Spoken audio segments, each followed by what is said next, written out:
I would broaden my timeline for what needs to be in balance.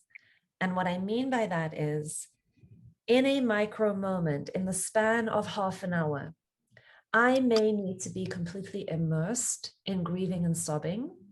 And in that half an hour, I'm saturated with one experience. And if I have a demand on myself that I'm supposed to be balanced, it's going to be difficult for me to feel the fullness of that experience in the half an hour. And if I'm going through a period of grieving and my system, we all are individuals, our systems will do it in different ways and on different pacings and in different timings.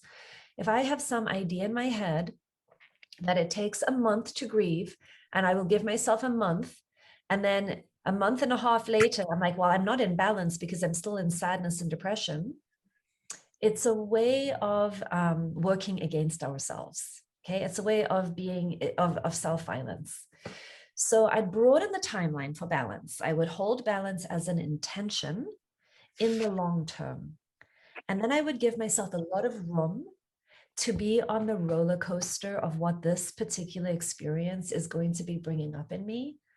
And I might set more of an intention to be present to what is arising in the moment and trust that as I feel each thing that is arising in the moment, that it will dissolve those feelings and the next layer will emerge. And as I feel them and I'm fully present to those, they will dissolve and the next layer will emerge.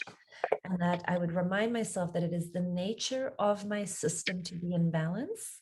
It is the nature of my system to find homeostasis.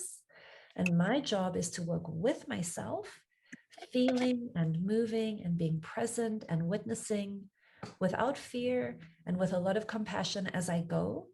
And I'll discover what my healing process looks like and what my grieving process looks like, not the other way around.